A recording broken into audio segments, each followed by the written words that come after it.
नमस्कार प्रिय दर्शकों, आज हम आपको सुनाने जा रहे हैं एक ऐसी पवित्र और प्रेरणादायक कथा जिसमें धर्म, परंपरा, करुणा और सत्य सब एक साथ जुड़े हुए हैं।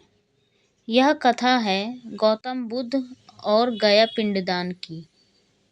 भारत की यह धरती केवल आस्थाओं का ही केंद्र नहीं रही, बल्कि ज्ञान, मुक्ति और जागरण की भूमि है। गया नगरी, जहाँ एक ओर लोग अपने पूर्वजों की आत्मा की शांति के लिए पिंडदान करते आते हैं, वहीं दूसरी ओर यही भूमि वह स्थान है जहाँ गौतम बुद्ध ने सत्य का बोध पाया।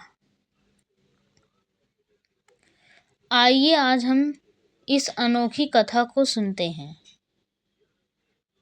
गया का वर्णन विस्तार से। कल्पना कीजिए, सामने बहती हुई फाल्गु नदी, उसके किनारे बैठकर सैकड़ों हजारों लोग अपने पितरों का स्मरण करते हैं। कई मंत्रों की ध्वनि है, किन्हीं दीपों की लौ टिमटिमा रही है, तो कहीं जलते हुए धूप की सुगंध चारों ओर फैल रही है। हजारों श्रद्धालुओं अपने हाथों से अन्न, जल और पिंड लेकर अपने पूर्वजों के लिए तर्पण कर रहे हैं। उनके चेहरे पर आस्था भी है और एक हल्की सी चिंता भी। गया का यह दृश्य एक ओर श्रद्धा से भरा है, पर दूसरी ओर मन में प्रश्न उठाता है, क्या वास्तव में केवल इस क्रिया से आत्मा को शांति मिल सकती है? इसी बीच एक युवक गौतम बुद्ध के पास आता है। उसकी आंखों में शंका है, उसके चेहरे पर पीड़ा है।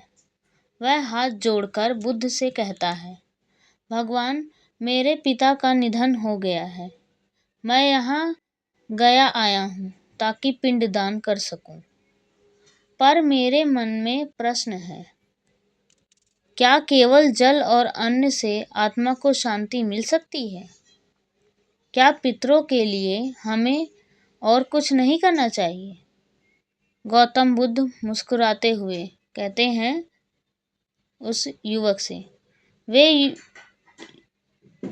वे युवक की ओर देखते हैं और धीरे से कहते हैं, वत्स, यदि कोई तुम्हें उपहार दे और तुम उसे स्वीकार न करो, तो वह उपहार कहाँ रहता है?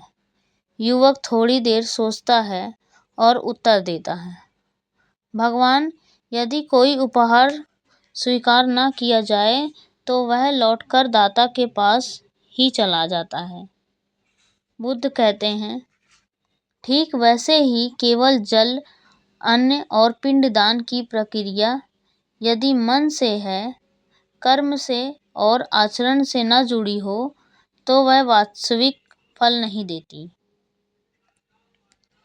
बुद्ध आगे समझाते हैं, सच्चा पिंडदान केवल अन्न का दान नहीं है, बल्कि जीवन में करुणा, सत्य और सदाचार का पालन ही वास्तविक पिंडदान है। फिर वे उपमाएं देते हैं। दीपक की उपमा। जैसे एक दीपक हजारों दीपक जला देते हैं, वैसे ही एक व्यक्ति का सत्कर्म अनगिनत पीढ़ियों तक प्रकाश देता है। दूसरा, वृक्ष की उपमा।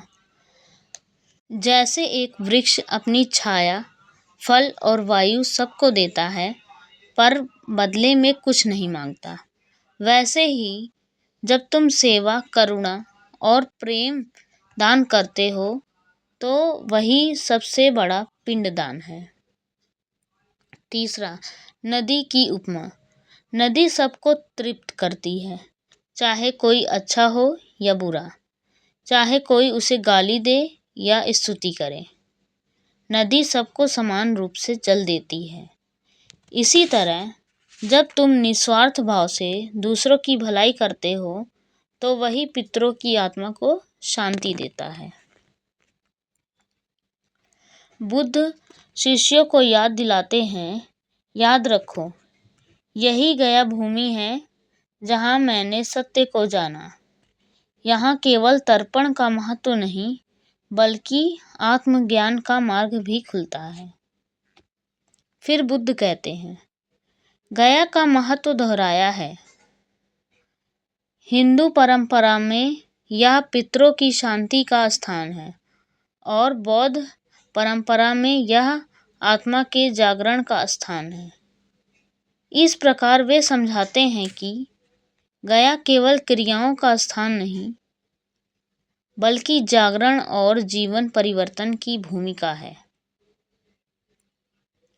बुद्ध के वचन सुनकर भीड़ में बैठे लोग भावुक हो जाते हैं। एक वृद्ध व्यक्ति खड़ा होकर कहता है, भगवान, हम तो अब तक यही सोच रहे थे कि केवल नदी में तर्पण करने से आत्मा को शांति मिलती है, लेकिन आपने हमें सिखाया कि अगर संतान सच्चाई से जीवन जीता है, करुणा और धर्म का पालन करते हैं, तो वही पितरों को सच्ची श्रद्धांजलि होती है। लोगों की आंखों में आंसू आ जाते हैं। वे प्रण करते हैं कि अब वे केवल कर्म कांड तक सीमित नहीं रहेंगे, बल्कि अपने जीवन को भी श्रेष्ठ बनाएंगे। बुद्ध का अंतिम उपदेश, वत्सो, कर्म कांड का सम्मान करो, क्योंकि वही परंपरा है, पर याद रखो, सच्चा पिंडदान है अपने पितरों की दी हुई शिक्षा को जीवन में उतारना। यदि तुम ईमानदारी से, दया से और करुणा से जीवन जीते हो, तो यही तुम्हारे पूर्वजों को सबसे बड़ी श्रद्धांजलि होगी।